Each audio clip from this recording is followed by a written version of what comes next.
कहानी का शीर्षक हु मूव्ड माई चीज। मुख्य प्रतीक। पहला प्रतीक है चीज। ये हर उस चीज का प्रतीक है जिसे हम संजोते हैं, जिससे हमें खुशी मिलती है। इसका मतलब अलग अलग लोगों के लिए अलग अलग चीजें हैं। भौतिक चीजें, नौकरी, पैसा, अच्छा स्वास्थ्य, आध्यात्मिकता, संबंध, सुरक्षा, स्वतंत्रता, मान्यता। दूसरा प्रतीक है भूल भुलैया, वह स्थान जहां हम अपने जीवन में खुशियां कमाने का प्रयास करते हैं, जहां हम सुख की तलाश करते हैं। ये हमारा कार्यस्थान, परिवार, समुदाय या संबंध हो सकता है।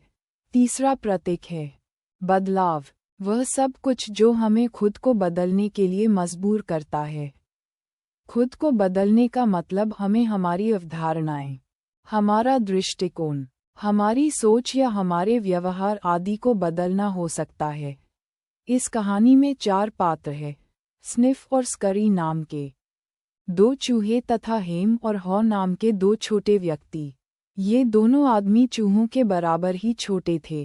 रोज सुबह स्निफ और स्करी तथा हेम और हॉ अपने दौड़ने के जूते और जॉगिंग सूट पहनकर एक भूल भुलैया में अपनी पसंद का चीज खो जाने जाते थे। ये भूल भुलैया अनगिनत गलियारों की बनी थी, जिसमें कई अंधेरे रास्ते थे, बंद गलियां थी और कई जगह स्वादिष्ट चीज भी था। एक दिन स्निफ, स्करी, हेम और हॉ ने चीज स्टेशन सी पाया, जिसमें स्वादिष्ट चीज का बहुत बड़ा भंडार था। चीज इतनी बड़ी मात्रा में था कि वह उनके जीवन काल के लिए पर्याप्त था और उन्हें भूल भुलैया में कहीं और चीज की खोज के लिए जाने की आवश्यकता नहीं थी। चीज का इतना बड़ा भंडार पाने के बाद इन चारों का जीवन सुखमय और आसान हो गया। सीख, चीज का होना आपको खुशी देता है। हर सुबह चीज स्टेशन सी पर जाना स्निफ, स्करी, हेम और हॉ की दिनचर्या बन गया था। दोनों चूहे स्निफ और स्करी रोज सुबह जल्दी उठते और दौड़कर चीज स्टेशन सी पर जाया करते थे। कुछ दिनों तक तो हेम और हॉ भी चीज स्टेशन जाने के लिए जल्दी उठे और दौड़ कर गए। बाद में वे शिथिल और आश्वस्त हो गए और देर से उठने लगे। वे धीमे धीमे कपड़े पहनते और आराम से टहलते हुए चीज स्टेशन जाते। चीज स्टेशन पर वे अपने दौड़ने के जूते निकालकर अपनी आरामदायक चप्पल पहनते और चीज का आनंद लेते। उन्होंने चीज स्टेशन की दीवारों को भी सजाया। वे निश्चिंत हो गए थे। हेम और हॉ को इस बात से कोई मतलब नहीं था कि चीज कहाँ से आया या किसने डाला, क्योंकि उन्होंने मान लिया था कि यह चीज हमेशा के लिए रहेगा। उनका मानना था कि यह उनका चीज था। उन्होंने खुद से कहा, हम इस चीज को पाने के लायक हैं। हमें इसे खोजने के लिए कड़ी मेहनत करनी पड़ी। उनका आत्मविश्वास अहंकार में बदल गया और उन्होंने ये देखना बंद कर दिया कि उनके आसपास क्या हो रहा है। दूसरी ओर स्निफ और स्करी हमेशा की तरह चीज स्टेशन पर आते और चीज स्टेशन का निरीक्षण करते और पिछले दिन से आज में क्या बदला है उस पर ध्यान देते। एक दिन वे चीज स्टेशन आए और पाया कि वहां कोई चीज नहीं था। उन्हें आश्चर्य नहीं हुआ। वे देख रहे थे कि चीज का भंडार हर दिन कम हो रहा था। वे इसके लिए तैयार थे, चूंकि स्निफ और स्करी पूर्व अवधारणा और जटिल विश्वासों में उलझे नहीं थे और न ही वे परिस्थितियों पर अनावश्यक मंथन करते थे। अतः उन्होंने तुरंत अपने जॉगिंग सूट और रनिंग शूज पहन लिए और नए चीज खोजने के लिए भूल भुलैया में दौड़ने लगे। उनके लिए समस्या और समाधान सरल था। चीज स्टेशन की स्थिति बदल गई है, इसलिए उन्हें भी स्वयं को बदलने की आवश्यकता थी। जब हेम और हॉ ने पाया कि चीज स्टेशन सी पर कोई चीज नहीं था, तो वे चौंक गए। उन्हें लगा कि उनके साथ विश्वासघात हुआ है। उन्होंने मान रखा था कि चीज हमेशा रहने वाला है। वे इस परिवर्तन के लिए तैयार नहीं थे। वे चिल्लाने लगे, मेरा चीज किसने हटाया? यह सही नहीं है। हेम जोर से चिल्ला रहा था। उसका चेहरा गुस्से से लाल था। हॉक किसी भी बात को सुनना नहीं चाहता था। वह इस पर विश्वास नहीं करना चाहता था। वह इनकार की स्थिति में था। उन दोनों को ये तय करने में काफी समय लगा कि उन्हें अब क्या करना चाहिए। वे चीज स्टेशन के आसपास चीज को खोजते रहे और फिर भूखे ही घर चले गए। हॉ ने दीवार पर लिखा, आपका चीज आपके लिए जितना अधिक महत्वपूर्ण होता है, आप उतना ही ज्यादा उसे अपने पास रखना चाहते हैं। वे कह रहे थे कि उनके साथ अन्याय हुआ है। किसी ने हमें चेतावनी नहीं दी। वे अगले दिन फिर चीज स्टेशन सी आए पर वहां कोई चीज नहीं था। उन्होंने कहा, हमारे साथ उन्होंने ऐसा क्यों किया? हमें मुआवजा मिलना चाहिए। उधर स्निफ और स्करी भूलभुलैया में उस क्षेत्र में आगे बढ़ गए जहां वे पहले नहीं गए थे। उनका एकमात्र उद्देश्य नए चीज की खोज करना था। कुछ समय बाद उन्हें चीज स्टेशन एन मिला जो नए चीज से भरा था। इतना बड़ा चीज का भंडार उन्होंने कभी नहीं देखा था। वे बहुत प्रसन्न हुए। हेम और हॉ ने चीज खोजने के लिए चीज स्टेशन सी पर जाना जारी रखा। वे अब गुस्से में थे, निराश थे और मौजूदा स्थिति के लिए एक दूसरे को दोषी ठहरा रहे थे। हॉ ने कहा कि चीज की खोज के लिए उन्हें पुनः भूलभुलैया में जाना चाहिए। हेम ने कहा कि नहीं, ये जोखिम भरा है और नई शुरुआत करने की अब उसकी उम्र नहीं रही। वह यहाँ आराम से था। उनकी निराशाएं बढ़ती गई। वे चिड़चिड़े होते गए। वे सो नहीं पा रहे थे। वे बुरे सपने देख रहे थे। फिर भी उन्होंने चीज स्टेशन सी पर जाकर चीज खोजने की अपनी पुरानी दिनचर्या नहीं छोड़ी। बहुत प्रयासों के साथ उन्होंने चीज स्टेशन की दीवार में एक बड़ा छेद बनाया ताकि यह पता कर सके कि चीज कहीं दीवार की दूसरी तरफ तो नहीं है। हेम ने कहा, अगर हम कड़ी मेहनत करेंगे तो हमें परिणाम मिलेंगे। हॉ को एहसास होने लगा कि ये प्रयास एक बर्बादी है। कार्यकलाप और उत्पादकता के बीच अंतर है। हॉ ने कहा कि हम बार बार एक ही कार्य कर रहे हैं लेकिन एक अलग परिणाम चाहते हैं, जो मूर्खतापूर्ण है। हॉ ने अपने जॉगिंग सूट और दौड़ने के जूते पहन लिए। हेम ने कहा कि उन्हें तब तक इंतजार करना चाहिए जब तक वे चीज स्टेशन सी में वापस चीज नहीं डालते। हॉ ने कहा कि वे कभी भी चीज वापस नहीं डालेंगे। वह कल की बात थी। कभी कभी चीजें बदल जाती हैं और वे फिर कभी पुरानी स्थिति में वापस नहीं आती। यह नई चीज खोजने का समय है। हॉ ने दीवार पर लिखा, यदि आप स्वयं में परिवर्तन नहीं करते हैं तो आप विलुप्त हो सकते हैं। भूलभुलैया में कोई चीज नहीं मिलने के डर ने उसे वापस रोक दिया था। अब जब हॉ भूलभुलैया में जाने के लिए तैयार था तो वह और अधिक जीवित महसूस कर रहा था। हॉ मुस्करा रहा था। वह जानता था कि हेम सोच रहा होगा कि मेरा चीज किसने हटाया, जबकि वह सोच रहा था कि चीज हटने के साथ ही उसने नए प्रयास क्यों नहीं प्रारंभ किए। उसने दीवार पर लिखा, अगर आप डर नहीं रहे हो तो आप क्या करेंगे? उसने फैसला किया कि अगर उसे फिर कभी मौका मिला तो वह जल्द से जल्द स्वयं को बदलने के लिए तत्पर रहेगा। इससे चीजें आसान होंगी। उसने खुद से कहा, देर से करना कभी नहीं करने से बेहतर है। शुरुआत में हॉ को संघर्ष करना पड़ा। थोड़ा चीज इधर उधर मिला लेकिन वह पर्याप्त नहीं था। उसकी प्रगति धीमी थी। भूलभुलैया बदल गई थी और चीज की खोज करना एक चुनौती थी। लेकिन उसने महसूस किया कि चीज की खोज करना उतना मुश्किल नहीं था जितना कि उसे डर था। वह आश्वस्त था कि वह जो कुछ भी कर रहा था, हालांकि यह मुश्किल था, पर वह चीज की कमी की स्थिति में रहने से बेहतर था। वह चीजों को होने देने के बजाय उन्हें नियंत्रित कर रहा था। उसने ये भी महसूस किया कि चीज स्टेशन सी पर चीज रातों रात गायब नहीं हुआ था। चीज की मात्रा कम हो रही थी। पुराना चीज बचा हुआ था जिसका स्वाद अच्छा नहीं था। अगर वह चाहता तो जान सकता था कि भविष्य में क्या रहा है, लेकिन उसने ऐसा नहीं किया। यदि वह आसपास के परिवर्तनों के प्रति सजग रहता और यदि उसने परिवर्तन का पूर्वानुमान लगाया होता तो अचानक आया ये परिवर्तन उसे आश्चर्यचकित नहीं कर पाता।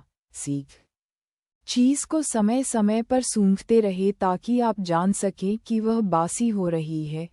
एक दिन हॉ को एक बड़ा चीज स्टेशन मिला, लेकिन जब वह अंदर गया तो उसे खाली पाया। कोई उससे पहले ही चीज स्टेशन पहुंचकर चीज खा चुका था।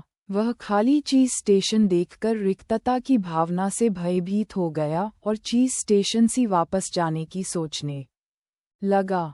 तभी उसने फिर खुद से पूछा, अगर मैं डर नहीं रहा होता तो मैं क्या करता? तभी उसने सोचा कि क्या हेम अभी भी अपने डर के कारण सुस्त पड़ा होगा।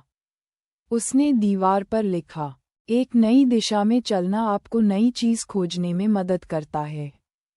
उसे एहसास हुआ कि वह पिछड़ रहा था क्योंकि वह नकारात्मक विचारों का शिकार हो रहा था।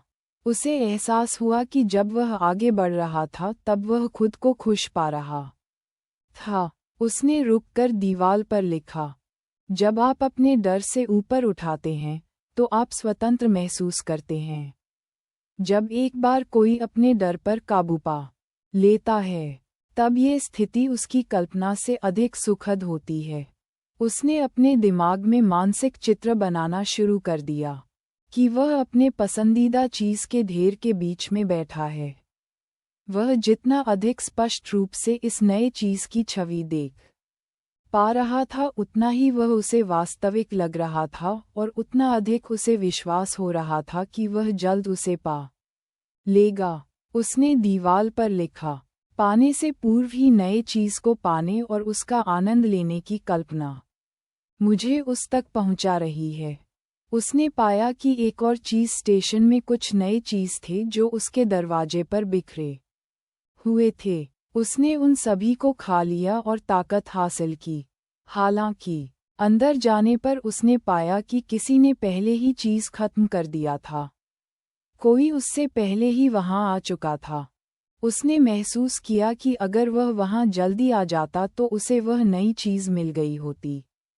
उसने लिखा, जितनी जल्दी आप पुराने चीज को जाने देंगे उतनी ही जल्दी आपको नया चीज मिलेगा। हॉ वापस हेम के पास गया और उसे नए चीज के कुछ टुकड़े दिए।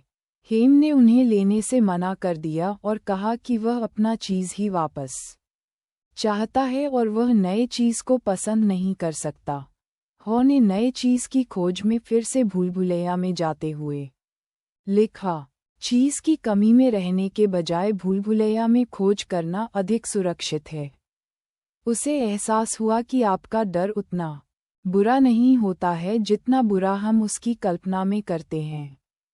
उसे याद आया कि एक वह भी दिन था कि चीज न मिलने के डर के कारण वह उसकी खोज भी शुरू नहीं करना चाहता था।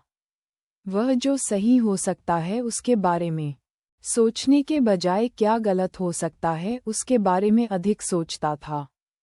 वह जान गया था कि लगातार बदलाव आना स्वाभाविक है, चाहे आप इसकी उम्मीद करें या न करें। परिवर्तन केवल आपको तभी आश्चर्यचकित कर सकता है जब आप इसकी अपेक्षा नहीं करते हैं और आप उसका पूर्वानुमान नहीं लगाते हैं। उसने लिखा, पुरानी अवधारणाएं आपको नए चीज की ओर नहीं ले जा सकती हैं। उसने महसूस किया कि नई धारणा और विश्वास उसमें नए व्यवहार को प्रोत्साहित कर रहे हैं। वह जान गया था कि यदि आप सोचेंगे कि परिवर्तन आपको नुकसान पहुंचाएगा तो आप उसका विरोध करेंगे, अन्यथा आप विश्वास करेंगे कि नए चीज की खोज आपको परिवर्तन को अपनाने में सहायता करेगी। उसने लिखा, जब आप देखते हैं कि आप नए चीज को पा सकते हैं और उसका आनंद ले सकते हैं तो आप अपनी दिशा बदल देते हैं। हॉ समझ गया था कि यदि उसने परिवर्तन को जल्दी स्वीकारा होता तो आज उसकी स्थिति बेहतर होती। वह खुश था कि उसने जगह जगह दीवार पर संदेश लिखे हैं जो हेम के लिए मार्गदर्शक साबित होंगे। उसने फिर दीवार पर लिखा, छोटे बदलावों को जल्दी देख लेना आपको आने वाले बड़े बदलावों के अनुकूल होने में मदद करता है। हॉ ने भूलभुलैया के नए हिस्सों में खोज करने की अपनी इच्छा शक्ति बरकरार रखी। उसने अतीत को जाने दिया और वह अपने आप को भविष्य के अनुकूल बनाने लगा। तब उसके प्रयासों को सफलता मिली और उसने चीज़ स्टेशन एन को देखा। इसमें चीज़ की सबसे बड़ी आपूर्ति थी। कुछ चीज़ उसके लिए नए थे। जब वह अंदर गया तो उसने वहाँ स्निफ और स्करी को देखा। स्वादिष्ट चीज़ खाने से वे मोटे हो गए थे। हॉ ने अपने जॉगिंग सूट और दौड़ने वाले जूते उतार दिए और उन्हें अपने पास ही रखा ताकि फिर जरूरत पड़े तो उनका प्रयोग कर सके। उसने अपना चीज़ खाया और कहा हुर्रे, ये बदलाव के लिए। उसने जान लिया था कि स्निफ और स्करी ने उसे जीवन को सरल बनाए रखने का तरीका सिखा दिया है और अपने आसपास के बदलाव के साथ जल्दी से बदलने की सीख दी है। और अपने द्वारा की गलतियों पर पुनर्विचार करने लगा। अब वह जानता था कि परिवर्तन को अपनाने के लिए सबसे बड़ी रुकावट व्यक्ति स्वयं है। उसने महसूस किया कि परिवर्तन उसके लिए फ़ायदेमंद था, भले ही उस समय वह उसे पसंद नहीं आ रहा था। छोटे परिवर्तनों के साथ ही बड़े बदलाव के तैयार हो जाना चाहिए। सबसे महत्वपूर्ण ये जानना था कि हमारे आस पास नई चीज़ हमेशा रहती है, चाहे हम उसे उस समय पहचान पाएं अथवा नहीं। और यदि हम अपने डर से ऊपर उठ पाते हैं तो हमें उसका स्वाद चखने का मौका भी मिलता है। उसने हेम के बारे में सोचा कि क्या उसने अतीत को जाने दिया होगा और अपने आप को बदल लिया होगा, क्योंकि केवल वही परिवर्तन के महत्व और उसके लाभ को समझकर बदलने का निर्णय ले सकता था। अगर हेम दीवार पर लिखे उसके संदेशों को पढ़ लेगा तो उसे सही दिशा मिल जाएगी। हॉ ने अभी तक पाई सीख का सारांश चीज़ स्टेशन एन की दीवार पर लिखा। सारांश: बदलाव होते रहते हैं, जैसे कि वो आपकी चीज़ हटाते रहते हैं। सारांश: परिवर्तन का पूर्वानुमान लगाएं, जैसे कि चीज़ के हट जाने के लिए तैयार हो जाएं। सारांश: परिवर्तन पर नज़र रखें, जैसे कि चीज़ को समय समय पर सूंघते रहे ताकि आप जान सकें कि वह बासी हो रही है। सारांश: परिवर्तन के साथ जल्द से जल्द सामंजस्य स्थापित करें, जैसे कि जितनी जल्दी आप पुराने चीज़ को जाने देंगे उतनी ही जल्दी आपको नया चीज़ मिलेगा। सारांश: परिवर्तन चीज़ के साथ चलें। सारांश: परिवर्तन का आनंद लें, मतलब जोखिम का आनंद उठाएं और नए चीज़ के स्वाद का मज़ा लें। सारांश: जल्दी से बदलने और उसका आनंद लेने के लिए तैयार रहें, मतलब वो चीज़ हटाते रहेंगे। हॉ जानता था कि वह चीज़ स्टेशन सी की स्थिति से बहुत आगे बढ़ आया है, किंतु यदि वह सुविधाजनक परिस्थितियों के रहते अगर आराम पसंद हो गया तो वह वापस पुरानी स्थिति में जा सकता है। चीज़ स्टेशन एन में काफ़ी चीज़ होने के बाद भी हॉ नए चीज़ का पता लगाने के लिए भूलभुलैया में चला जाता था। उसने सुविधाजनक स्थिति से बाहर निकलना सीख लिया था। वह निष्क्रिय रहकर सच्चाई से दूर रहने के बजाय वास्तविक विकल्पों का पता लगाने का महत्व समझ गया था। तभी हॉ ने भूलभुलैया में कुछ आवाज़ सुनी जो कि बढ़ती जा रही थी। ऐसा लग रहा ठाठ कि कोई आ रहा है। हॉ ने प्रार्थना की कि काश उसका दोस्त ये कर सका हो। उसी दिन बाद में हुई एक चर्चा। शाम को सारे दोस्त फिर मिलते हैं। एंजेला ने पूछा, तुम में से कौन स्निफ, स्करी, हेम या हॉ है? कार्लोस बोला, मैं स्निफ नहीं था क्योंकि मैं बदलाव को सूंघ नहीं पाया। मैं स्करी भी नहीं था क्योंकि मैंने तुरंत कार्यवाही नहीं की। मैं हेम जैसा था। मैं समझे बूझे परिवेश में रहना चाहता था। मैं परिवर्तन का सामना नहीं करना चाहता था। जेसिका ने कहा कि मेरी जिंदगी में भी चीज़ कई बार हटाई गई। नेथन ने कहा, सच है कि बदलाव सबकी जिंदगी में आता है। काश मेरे परिवार ने ये कहानी पहले सुनी होती। तो हमें अपने इतने स्टोव बंद नहीं करने पड़ रहे होते। लॉरा बोली कि वह जानना चाहती है कि हम में से कितने लोगों को परिवर्तन से डर लगता है। सिर्फ एक ने हाथ उठाया। फिर उसने पूछा कि यह बताओ कितनों को ये लगता है कि बाकी सबको बदलाव से डर लगता है। सभी ने हाथ उठा दिया। सभी ने माना कि वे बदलाव के डर को अस्वीकार रहे थे। जेसिका नेथन ने व्यवसाय में बदलाव के साथ ना बदलने से हुए नुकसान के बारे में चर्चा की। नेथन ने कहा कि सबसे महत्वपूर्ण प्रश्न ये है कि पुराने चीज़ को पीछे छोड़कर आगे बढ़ने के लिए हमें क्या करना चाहिए। शायद बदलाव की शुरुआत हमें खुद करनी चाहिए और फिर स्वयं प्रयास कर उसके अनुकूल बनना चाहिए, यानी हमें खुद ही अपनी चीज़ हटानी चाहिए। एलेन ने कहा कि सब लोग अभी तक सिर्फ व्यवसाय या नौकरी की बात कर रहे हैं, पर यह कहानी सुनने के बाद मुझे मेरी व्यक्तिगत जिंदगी का ध्यान आया। मुझे लगता है कि अभी जो मेरा संबंध है वह एक पुरानी चीज़ की तरह हो गया है और उस पर फफूंद लग रही है। कॉरी ने कहा मेरे साथ भी कुछ ऐसा ही है। हमें पुराने संबंध छोड़कर नए संबंध बनाने चाहिए। रिचर्ड ने कहा यहाँ एक दूसरा पहलू भी है। हमें पुराने संबंध को छोड़ने के बजाय पुराने व्यवहार को छोड़ना चाहिए। जेसिका बोली मैं घर जाकर अपने बच्चों को ये कहानी सुनाऊंगी और उनसे पूछूंगी कि वे स्निफ, स्करी, हेम और हॉ में से कौन है। माइकल बोला इस कहानी ने मेरे बिजनेस को संभालने में बहुत मदद की। लोग बदलाव के लिए तैयार हो गए क्योंकि कोई भी हेम की तरह नहीं बनना चाहता था।